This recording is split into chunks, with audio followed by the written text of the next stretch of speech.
Black history is rich throughout the United States, with strong and courageous people who have impacted our modern day as we know it.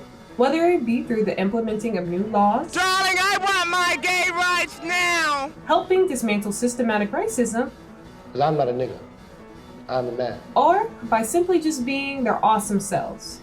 The world says you're crazy for doing it, and I say you are absolutely right. But the best part of it is, I can go to the bank. Like for one, did you know that the granddaddy of shock rock combined theatric, music, and spooky elements to the stage that inspired artists such as Alice Cooper and Marilyn Manson? On today's segment of Black Icons You Should Know About, we'll be getting to know the great granddaddy of shock rock himself, Mr. Screamin' Jay Hawkins. Screamin' Jay Hawkins was born in Cleveland, Ohio on July 18, 1929. He spent the first 18 months of his life in an orphanage before getting adopted. As a young child, he had a love for music, and by the age of 6, he had already taught himself to read music and to play the piano. And in his early 20s, he learned how to play guitar.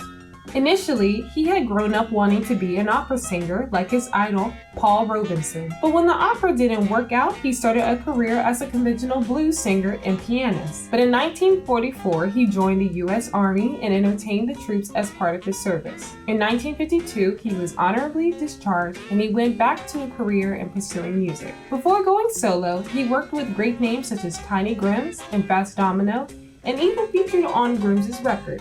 Hawkins had a powerhouse voice and had an inkling for pizzazz. He struck gold with his most successful song, I Put a Spell on You, in 1956.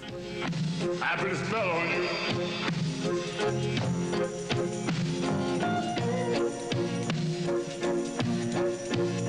Because you're mine.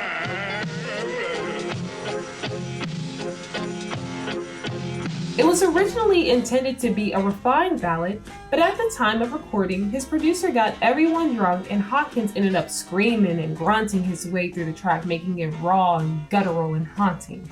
It surely did put a spell on his audience as it became his greatest commercial success and reportedly surpassed 1 million copies in sales and was selected as one of the Rock and Roll Hall of Fame's 500 songs that shaped rock and roll.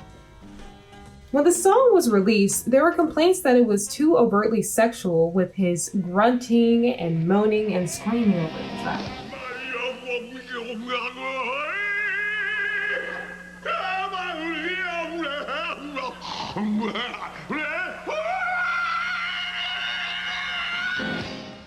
So even after they removed the grunts and ad-libs, the song was still banned on the radio in some areas.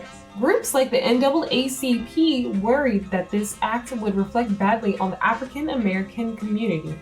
At the time, this didn't dismay Hawkins. He saw the uproar boost his sales because of the taboo nature of it all. Soon after the song's initial release, radio disc jockey Alan Freed offered Hawkins $300 to emerge from a coffin on stage. Hawkins was hesitant to the idea at first, but then did it and found it to be his greatest gimmick. The act was so creepy and unusual that members from the crowd would run away screaming towards the exit. This spooky antic became part of his persona as he'd go on stage wearing rubber snakes and leopard skin costumes while also wearing a turban and bone through his nose, embracing the foreign voodoo props to an American audience. I can't stand no putting me down. After a while though, Hawkins did resent the persona he invented and felt that people loved his antics more than his music, and felt that people just turned him into a sort of boogeyman. Nevertheless, I Put a Spell on You became an instant classic, and has been covered by a variety of artists in different genres of music. He produced many other albums and tracks such as Monkberry Moon Delight, Drinking Monkberry Moon Delight, but was unable to create the phenomenon that was I Put a Spell on You. But sadly, Hawkins died after emergency surgery from an aneurysm on February 12, 2000 near Paris, France, at the age of 70 years old. Now, even though he didn't get the appreciation he deserved while he was alive, it's easy to spot the musicians who have been influenced by his theatrics, such as Alice Cooper, Manson, and Rob Zombie.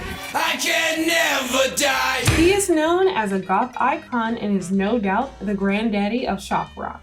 He provided the blueprint for bands and singers who want to use a little theatrics in music, and that's why he's a black icon you should know more about.